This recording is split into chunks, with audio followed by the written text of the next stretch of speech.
प्रत्याशी जो उतरता है वो उसी लोकसभा में उतरता है जिस लोकसभा का वो हो। 75 रखेंगे, 75 डोनेट करेंगे। पहली बात, भारत एक लोकतांत्रिक देश है और लोकतंत्र की जो ढांचा है उसका सबको सम्मान करना चाहिए। एक राजपोषी की तैयारी चल रही है।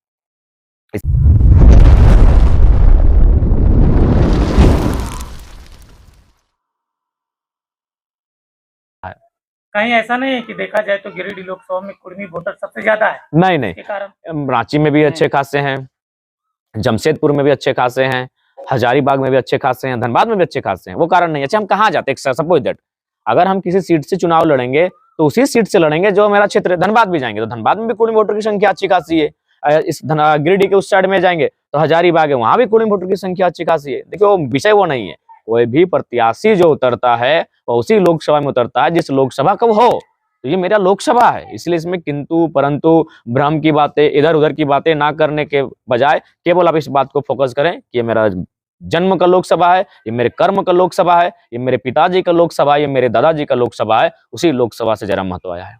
जिस तरह से देखा जाए तो जितने भी 75 साल में विधायक सांसद हुए, कभी किसी ने ऐलान नहीं किया कि हम अपना वेतन का 25% डोनेट कर देंगे। पर आप नहीं, 25 रखेंगे, 75 डोनेट करेंगे। बिल्कुल अडिग हैं। और मैं वचनबद्ध होकर कहता हूं, आप तमाम मीडिया बंधुओं के सामने कहता हूं कि जब 1 तारीख आएगी, जब मेरा वेतन मेरे अकाउंट में चढ़ जाएगा, आप मीडियाओं को मैं बुलाऊंगा। जिस प्रकार आज हम लोग कुर्सी में बैठे हैं, हमारे बगल में हमारे वरीय उपाध्यक्ष, हमारे केंद्र सचिव बैठे हैं, ठीक उसी प्रकार हमारा एक पैनल होगा। हम इधर बैठेंगे और उधर मीडिया के बंधु बैठेंगे और ठीक बगल में जिनको वो डोनेशन हम लोग देंगे, यानी आपके सामने ये हम अपना बैंक अकाउंट इस प्रकार खोल के दिखाएंगे कि देखिए इस महीने का तारीख, ये देखिए बगल में कहाँ से आया है, ये पेमेंट मेरा एंट्री हो चुका है।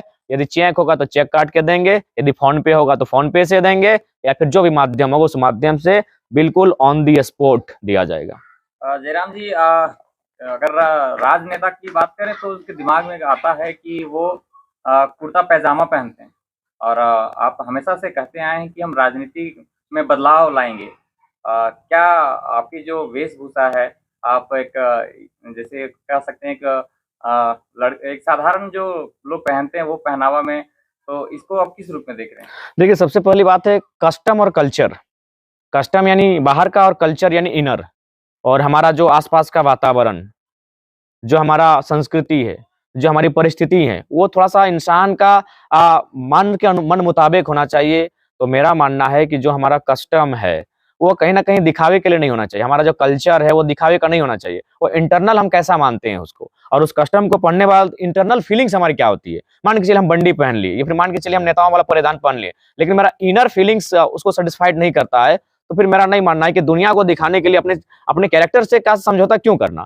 इसीलिए मेरा मानना है हम टी शर्ट में अपने आप को कंफर्ट फील करते हैं, हम ट्राउजर में अपने आप को कंफर्ट फील करते हैं, तो वही मेरा स्पोर्ट्स शू में अपने आप को कंफर्ट फील करते हैं, तो वही मेरा रहेगा। और बाकायदा सदन में भी अगर हमारी एंट्री होगी तो मैंने स्पष्ट कहा, हो तो मैंने मीडिया के सामने कहा, उस दिन जो मेरा टी शर्ट होगा वो मिस्टर चैम्प्स वाला टी शर्ट रहेगा, अगर हमारे सदन में हमारी एंट्री हुई तो।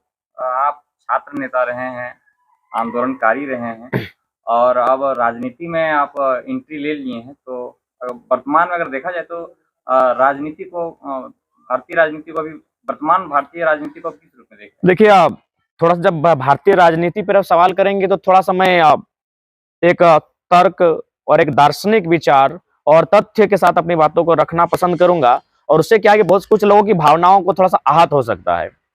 देखिए, सबसे पहली बात, भारत एक लोकतांत्रिक देश है और लोकतंत्र की जो ढांचा है उसका सबको सम्मान करना चाहिए, क्योंकि लोकतंत्र के कारण ही आज सभी वर्गों को अवसर मिला है। नहीं तो जब राजतंत्र की व्यवस्था थी, सभी को मालूम है कि कुछ वर्गों को ही स्थान मिल पाता था।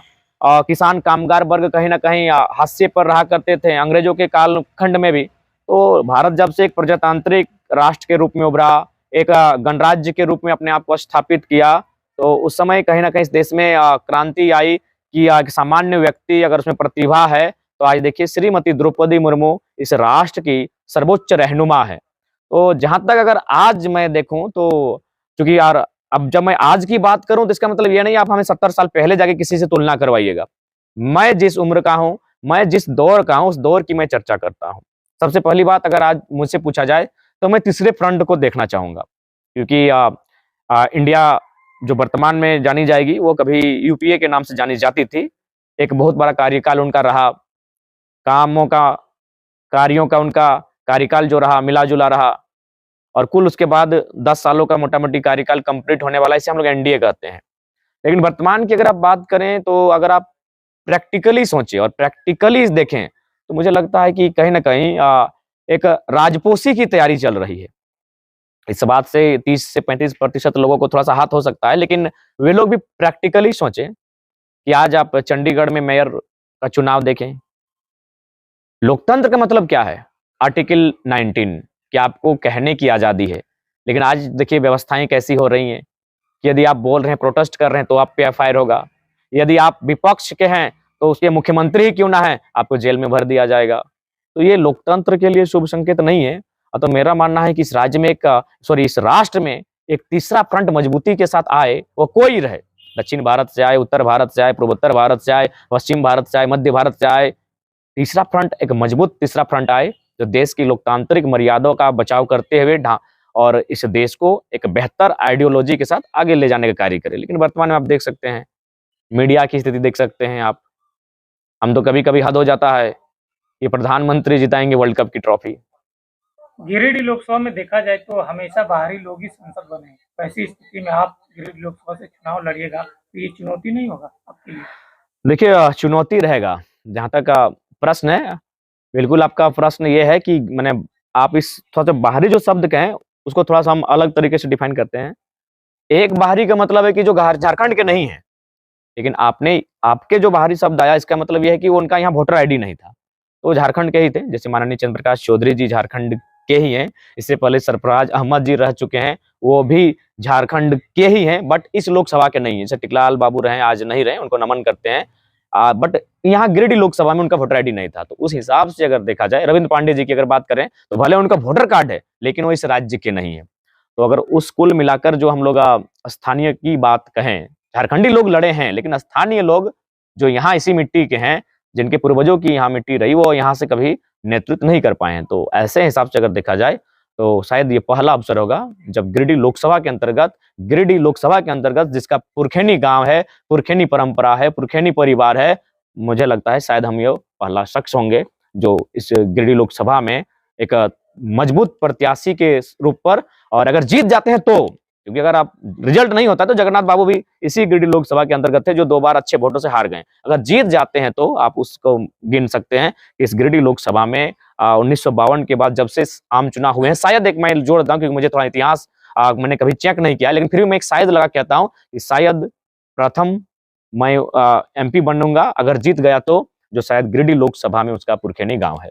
कोई देखा राम जाए- मंदिर के नाम से वोट मांगेगा तो कोई अभुआ आवास के नाम से। राम मातो किस मुद्दों को लेकर वोट मांगेगा? हाँ, हमारा मुद्दा होगा पलायन का, हमारा मुद्दा होगा विस्थापन का, हमारा मुद्दा होगा झारखंडियत का, और हमारा मुद्दा होगा बेरोजगारी का।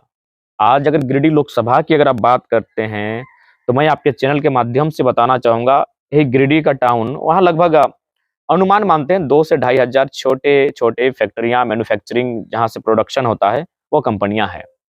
आप अगर माइन्स की बात करें तो आपका यहीं तेतुलमारी से माइन्स शुरू होता है गिरिडीह लोकसभा में, जिसमें आपका तेतुलमारी आता है, कुछ लोयाबाद साइड का पीछे साइड का हिस्सा आता है, टाटा सिजवा का हिस्सा आता है, भेलाटांड का हिस्सा आता है, फिर उधर आपका मुरलीडीह, छतरुटांड़, महोदा साइड का हिस्सा आता है, वो बहुत बड़ा हिस्सा आता है।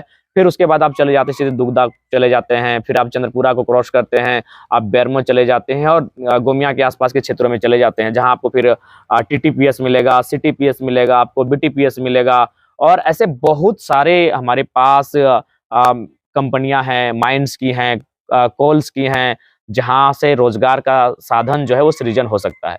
लेकिन हो नहीं पाने का कारण ये है कि चूंकि मैं 2 साल का मेरा अनुभव रहा, हमारे जो लीडर हैं उसमें आप एमपी, एमएलए पूर्व को भी इंक्लूडिंग कर सकते हैं, कुछ दबंग लोग को इंक्लूडिंग कर सकते हैं, लगभग वहां से उनको 15-20 लाख रुपया चंदा जाता है। अगर वो अपने चंदे की, धंधे की राजनीति को बंद कर देंगे, तो मुझे लगता है जो भी फैक्ट्रियां हैं, माइंस हैं, वहां बहुत सारे एवरेज कहीं 50, कहीं 100 की संख्या में रोजगार का नया रोजगार सृजन हो सकता है। जयराम जी, आप अपने भाषणों में पिछले 2 साल, 2.5 साल से मैं देखा हूँ, सुना हूँ कि हर एक जो नेता, मंत्री, विधायक रहे हैं, आप हमेशा टारगेट किए हैं, उनको बोले हैं कि वो भ्रष्ट हैं, चोर हैं, लूटते हैं, उसने शोषण किया है झारखंड को। नेता है, नेता के नाम से यानी शोषण हो रहा है। जब भी शोषण का बात आता है तो वो नेता करते हैं, और आप भी नेता ही हैं, नेता ही बनने जा रहे हैं। अगर आप जीते हैं चुनाव तो आप भी नेता बनेंगे, तो आप इसको किस रूप में देख रहे हैं आप? देखिए हम लोग क्या, मैंने आपको शुरू से कहा कि हम लोग एक दार्शनिक सोच के हैं, जो भौतिकवाद की दुनिया से थोड़ा सा ऊपर उठकर बात कर सकते हैं, थोड़ा सा ऊपर उठकर सोच सकते हैं। इसीलिए जो जो चीजें हमें लुभा सकती हैं, लुभाने के लिए क्या है, महंगी महंगी गाड़ियां, महंगे कपड़े, महंगे खान पान, महंगा लाइफ स्टाइल, तो वो हमें लुभा नहीं सकते हैं, क्योंकि हम लोग दार्शनिक सोच के हैं। मैं आपको बता रहा हूं, जब मैं बहुत कम उम्र का था तो मैं अपनी नानी से सवाल पूछा करता था कि नानी, क्या एक दिन सब मर जाएंगे? क्या हम सभी एक दिन मर के इस दुनिया से चले जाएंगे?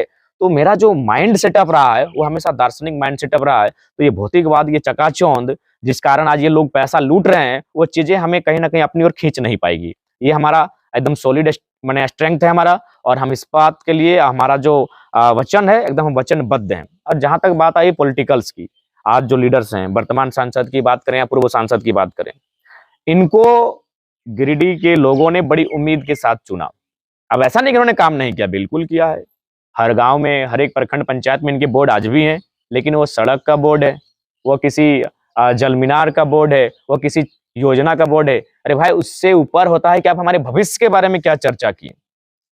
अगर सड़क ना रहे, हमारा जीवन यापन हो सकता है, लेकिन अगर हमारे पास रोजगार का साधन, हमारे पास खेती बाड़ी ना रहे, तो शायद जीवन यापन नहीं होगा। तो उस पर इन्होंने क्या चर्चा किया, हमारे फ्यूचर को लेकर इन्होंने क्या चर्चा किया। आज अगर मैं पूर्व सांसद की बात करूं तो वो 5 बार सांसद रहे, लेकिन उन्हें कभी फुर्सत नहीं मिला कि गिरिडीह के लोगों के बारे में सोचूं। तो उन्होंने